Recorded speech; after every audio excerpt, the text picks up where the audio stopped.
आज है 5 जुलाई 2026 दिन रविवार। Welcome back to clean news UP. चलिए देखते हैं उत्तर प्रदेश की 25 फटाफट बड़ी खबरों को। यूपी में 6 जुलाई से शुरू होगा मुफ्त राशन वितरण, अंत्योदय कार्ड धारकों को मिलेगी चीनी। उत्तर प्रदेश में राष्ट्रीय खाद्य सुरक्षा अधिनियम के तहत जुलाई माह का मुफ्त राशन वितरण 6 जुलाई से 20 जुलाई तक किया जाएगा। जिला पूर्ति अधिकारी कृष्ण वल्लभ ने बताया कि अंत्योदय और पात्र गृहस्थी कार्ड धारकों को तय तिथियों में निःशुल्क खाद्यान्न उपलब्ध कराया जाएगा। अंत्योदय कार्ड धारकों को प्रति कार्ड 35 किलो राशन, जिसमें 10 किलो गेहूं और 25 किलो चावल शामिल है, दिया जाएगा। साथ ही अप्रैल, मई और जून की माह की 3 किलो चीनी भी 54 रुपए निर्धारित मूल्य पर वितरित की जाएगी। यूपी में शुरू हुई सीएम अवार्ड योजना, बेहतर काम करने वाली पंचायतों को मिलेगा इनाम। उत्तर प्रदेश में पंचायतों के विकास कार्यों को बढ़ावा देने के लिए सीएम अवार्ड योजना शुरू कर दी गई। इस योजना के तहत शिक्षा, चिकित्सा, पेयजल, सड़क, महिला सुरक्षा और रोजगार समेत 9 पैमानों पर बेहतर प्रदर्शन करने वाली पंचायतों को सम्मान और पुरस्कार दिया जाएगा। आवेदन प्रक्रिया शुरू हो चुकी है। 31 जुलाई तक पंचायतों का पंजीकरण विभागीय पोर्टल पर कराया जाएगा। सरकार का उद्देश्य पंचायतों में प्रतिस्पर्धा बढ़ाकर गाँव के विकास कार्यों को और मजबूत बनाना है। यूपी के पत्रकारों को बड़ी राहत, इलाज में मिलेगा 5 लाख तक का लाभ। उत्तर प्रदेश के पत्रकारों के लिए बड़ी राहत भरी खबर है। प्रदेश सरकार अब पत्रकारों को आयुष्मान भारत योजना का लाभ आसान और पारदर्शी तरीके से देने जा रही है। इसके लिए नया ऑनलाइन पोर्टल शुरू किया जाएगा, जहां पत्रकार घर बैठे अपने आयुष्मान कार्ड आवेदन की स्थिति देख पाएंगे। जिन पत्रकारों का कार्ड तकनीकी कारणों से नहीं बन पाया, उनके लिए भी विशेष ऑनलाइन व्यवस्था की तैयारी की जा रही है। संस्कृत छात्रों के लिए खुशखबरी, अब सीधे बन सकेंगे आयुर्वेद डॉक्टर। उत्तर प्रदेश सरकार ने संस्कृत विद्यार्थियों के लिए बड़ा और ऐतिहासिक फैसला लिया। अब संस्कृत से 12वीं करने वाले छात्र सीधे BMS यानी bachelor of Ayurvedic medicine and surgery में प्रवेश ले पाएंगे। संस्कृत और आयुर्वेद को बढ़ावा देने के लिए राज्य में 5 विशेष आयुर्वेद गुरुकुलम शुरू किए जाएंगे। National commission for Indian system of medicine और केंद्रीय संस्कृत विश्वविद्यालय के सहयोग से तैयार इस नई व्यवस्था का उद्देश्य पारंपरिक वैदिक ज्ञान को आधुनिक चिकित्सा विज्ञान से जोड़ना है। यूपी के 865 होनहारों को free IAS PCS coaching, hostel और किताबें देगी सरकार। उत्तर प्रदेश सरकार ने SC ST और OBC वर्ग के गरीब लेकिन प्रतिभाशाली छात्रों के लिए बड़ी पहल की। समाज कल्याण विभाग के निःशुल्क IAS PCS आवासीय कोचिंग योजना के तहत 865 छात्रों को मुफ्त कोचिंग, हॉस्टल, भोजन की सुविधा दी जाएगी। मुख्यमंत्री योगी आदित्यनाथ के मार्गदर्शन में शुरू की गई इस योजना का उद्देश्य आर्थिक रूप से कमजोर युवाओं को प्रशासनिक सेवाओं की तैयारी में मदद देना है। नया शिक्षा कैलेंडर जारी, छात्रों को मिलेगी डिजिटल ट्रेनिंग और करियर गाइडेंस। उत्तर प्रदेश के माध्यमिक विद्यालयों में जुलाई माह के दौरान पढ़ाई के साथ विद्यार्थियों के सर्वांगीण विकास पर विशेष फोकस रहेगा। नए शैक्षणिक कैलेंडर के तहत डिजिटल शिक्षा, छात्रवृत्ति, स्वास्थ्य जागरूकता, पर्यावरण संरक्षण, सांस्कृतिक गतिविधियां और करियर मार्गदर्शन जैसे कार्यक्रम आयोजित किए जाएंगे। साथ ही बोर्ड परीक्षा, आवेदन और सतत मूल्यांकन की प्रक्रिया भी जारी रहेगी। योगी सरकार का उद्देश्य छात्रों को केवल अकादमिक रूप से नहीं बल्कि नेतृत्व क्षमता, जीवन कौशल और सामाजिक जिम्मेदारी के लिए भी तैयार करना है। हज यात्रियों पर बढ़े किराए का बोझ, 13 जुलाई तक जमा करें 10,000।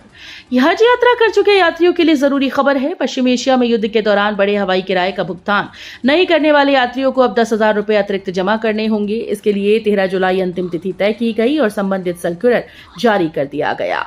राज्य हज कमेटी के सचिव मोहम्मद तारिक के मुताबिक केंद्रीय हज कमेटी से ऐसे यात्रियों की सूची मांगी गई। अनुमान है कि 12,000 से ज्यादा यात्रियों ने अब तक बढ़ा हुआ किराया जमा नहीं किया है। 10 जुलाई तक भेजें रिक्तियों का ब्यौरा, नहीं तो प्राचार्यों का रुकेगा वेतन। प्रदेश के सहायता प्राप्त अल्पसंख्यक महाविद्यालयों में रिक्त सहायक प्रोफेसर और प्राचार्य पदों की जानकारी समय पर न भेजने पर उच्च शिक्षा विभाग सख्त हो गया है। उच्च शिक्षा निदेशक डॉक्टर BL शर्मा ने क्षेत्रीय अधिकारियों को निर्देश दिए कि सभी अधियाचन 10 जुलाई तक अनिवार्य रूप से भेजे जाएं। विभाग ने चेतावनी दी है कि तय समय सीमा तक रिक्तियों का विवरण न मिलने पर संबंधित महाविद्यालयों के प्राचार्यों का जुलाई माह का वेतन रोक दिया जाएगा। UPTET 2026 परीक्षा नकल विहीन तरीके से संपन्न, योगी सरकार की व्यवस्था की सराहना। उत्तर प्रदेश शिक्षक पात्रता परीक्षा यानी UPTET 2026 प्रदेश के 60 जिलों में सफलतापूर्वक संपन्न हो गई। योगी सरकार ने परीक्षा को नकल विहीन, निष्पक्ष और पारदर्शी बनाने के लिए बहुस्तरीय सुरक्षा व्यवस्था लागू की। 2 से 4 जुलाई तक आयोजित परीक्षा में सभी जिलों में सेवानिवृत्त IAS और IPS अधिकारियों को प्रेक्षक के रूप में तैनात किया गया। वहीं AI integrated control command room के जरिए परीक्षा केंद्रों पर लगातार निगरानी रखी गई। अयोध्या चढ़ावा विवाद में नया खुलासा, पूर्व IAS बोले सोने जड़ी मानस का नहीं मिला पता। अयोध्या राम मंदिर चढ़ावा विवाद में अब नया मोड़ आ गया है। भारत सरकार के पूर्व गृह सचिव और 1970 बैच के आईएएस अधिकारी एस लक्ष्मी नारायण ने आरोप लगाया कि उनके परिवार द्वारा भेंट की गई 1.25 कुंतल वजनी श्री रामचरितमानस, जिसमें करीब 800 ग्राम सोना लगा था, गायब हो गई है।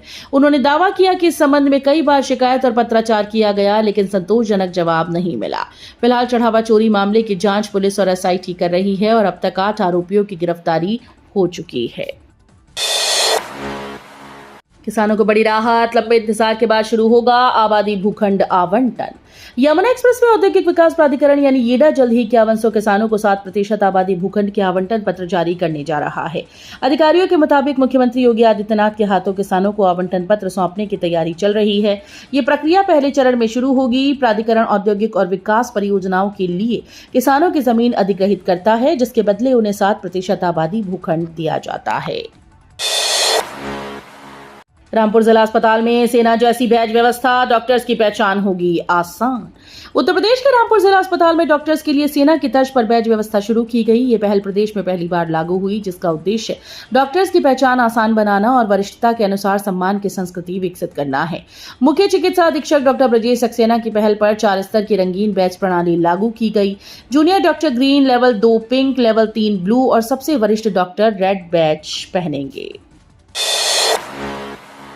यूपी में असिस्टेंट प्रोफेसर भर्ती का बड़ा मौका, 2107 पदों पर जल्द आएगा विज्ञापन।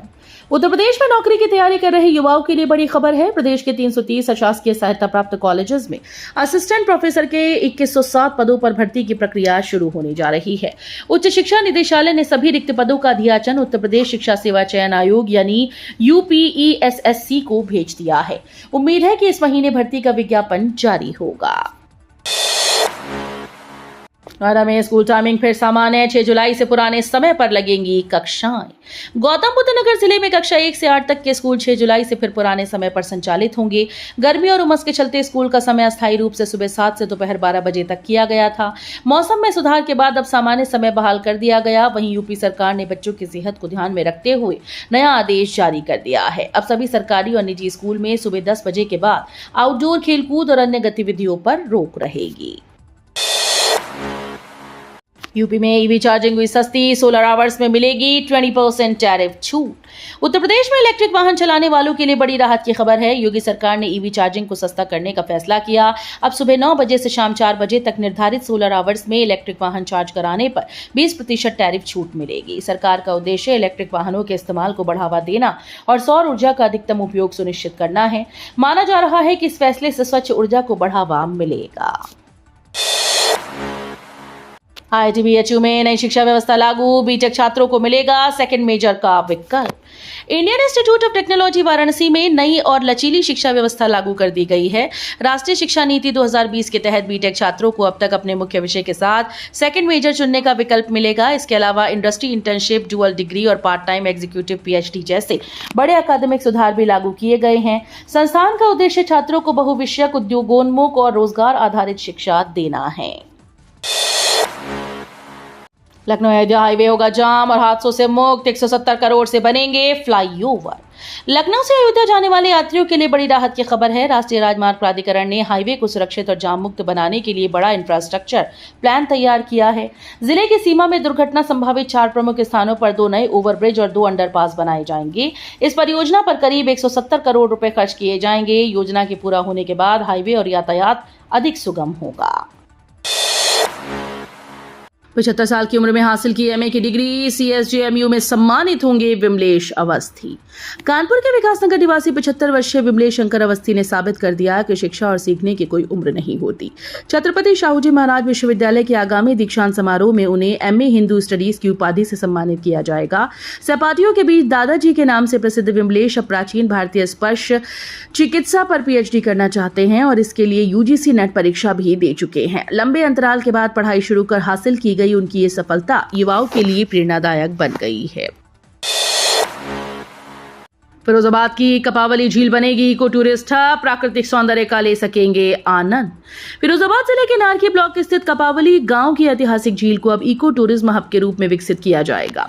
जिलाधिकारी संतोष कुमार शर्मा की मौजूदगी में झील का मापन कराया गया है और जल्द ही इसको सौंदर्यीकरण व सीमाओं को सुरक्षित करने का काम शुरू होगा। करीब 7 एकड़ में फैली ये सदियों पुरानी झील प्राकृतिक सुंदरता और ग्रामीण परिवेश के लिए जानी जाती है। परियोजना पूरी होने के बाद स्थानीय ग्रामीणों और पर्यटकों को यहां प्राकृतिक वातावरण का आनंद लेने का अवसर मिलेगा। यूपी के राजस्व में बड़ा उछाल, पहली तिमाही में 60,000 करोड़ से ज्यादा की कमाई।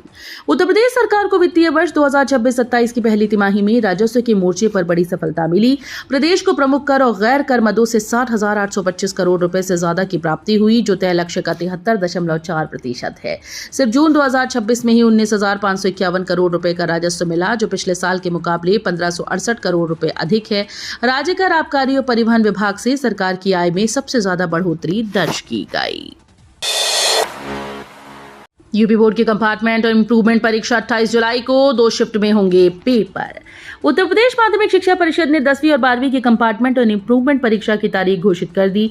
बोर्ड के अनुसार परीक्षाएं 28 जुलाई 2026 को 2 शिफ्ट में आयोजित होंगी। 10वीं का पेपर सुबह 8:30 बजे से 11:15 बजे तक और 12वीं का दोपहर 2 बजे से 5:15 बजे तक होगा। वहीं इंटरनल असेसमेंट और प्रोजेक्ट बेस्ड प्रैक्टिकल परीक्षाएं 16-17 जुलाई को आयोजित की जाएंगी। छात्र बोर्ड की आधिकारिक वेबसाइट पर जाकर पूरी जानकारी देख सकते हैं। आलू किसानों पर मंदी की मार, लागत भी नहीं निकल रही। उत्तर प्रदेश के आलू किसान इस बार दोहरी मार झेल रहे हैं। कम उत्पादन के बावजूद बाजार में मंदी के कारण किसानों को लागत का आधा दाम भी नहीं मिल पा रहा। Agra cold storage owners association ने मुख्यमंत्री के नाम ज्ञापन सौंपकर किसानों के लिए 250 रुपए प्रति क्विंटल भाड़ा अनुदान की मांग की। एसोसिएशन का कहना है कि 3 महीने के बाद भी सिर्फ 22 से 25% आलू की निकासी हो सकी। शिक्षकों के लिए डबल खुशखबरी, कैशलेस के साथ 10 लाख शिक्षक कार्मिकों को मिलेगा group life insurance cover. Uttar Pradesh में बेसिक शिक्षा विभाग अपने शिक्षकों, शिक्षा मित्र, अनुदेशक, रसोईया, शासकीय व अनुबंधित कार्मिक सभी को सामाजिक व आर्थिक सुरक्षा देने के लिए स्टेट बैंक ऑफ इंडिया के साथ MOU करेगा। इससे विभाग के लगभग 4.5 लाख स्थायी और 5.5 लाख संविदा कार्मिक SBI के विशेष सैलरी पैकेज में बीमा सुरक्षा से जुड़ेंगे। ये MOU मुख्यमंत्री योगी आदित्यनाथ की मौजूदगी में 8 जुलाई को वाराणसी में होने वाली कैशलेस चिकित्सा सुविधा और DBT वितरण कार्यक्रम में होगा। प्रस्ताव के अनुसार जिन स्थायी कार्मिकों का वेतन 10,000 से अधिक है, उन्हें 10 लाख रुपए का group term life insurance cover दिया जाएगा। यूपी बनेगा स्कूल खेलों का राष्ट्रीय केंद्र, पहली बार 8 SGFI नेशनल गेम्स की मेजबानी। उत्तर प्रदेश को पहली बार school games federation of India यानी FGFI की 8 राष्ट्रीय स्कूल खेल प्रतियोगिताओं की मेजबानी मिली। नई दिल्ली में हुई वार्षिक आम सभा में यह बड़ा फैसला लिया गया। नवंबर 2026 से जनवरी 2027 के बीच प्रदेश के 8 शहरों में राष्ट्रीय स्तर की प्रतियोगिताएं आयोजित होंगी। इससे यूपी के हजारों स्कूली खिलाड़ियों को अपने ही राज्य में राष्ट्रीय मंच पर प्रतिभा दिखाने का मौका मिलेगा। यूपी में आज को बदलेगा मौसम, 25 से ज्यादा जिलों में उमस का अलर्ट। उत्तर प्रदेश के लोगों के लिए मौसम विभाग ने नया अपडेट जारी किया है। IMD के अनुसार 5 जुलाई यानी आज को पूर्वी और मध्य यूपी के 25 से ज्यादा जिलों में उमस भरी गर्मी लोगों की परेशानी बढ़ा सकती है। बादलों की आवाजाही के बावजूद हवा में नमी अधिक रहने से चिपचिपी गर्मी महसूस होगी। मौसम विभाग ने लोगों को पर्याप्त पानी पीने, हल्के सूती कपड़े पहनने और दोपहर में अनावश्यक रूप से बाहर निकालने से बचने की सलाह दी। तो ये थी आज की 25 फटाफट बड़ी खबरें। अगर आपको न्यूज पसंद आई हो तो वीडियो को लाइक और शेयर जरूर करें। धन्यवाद।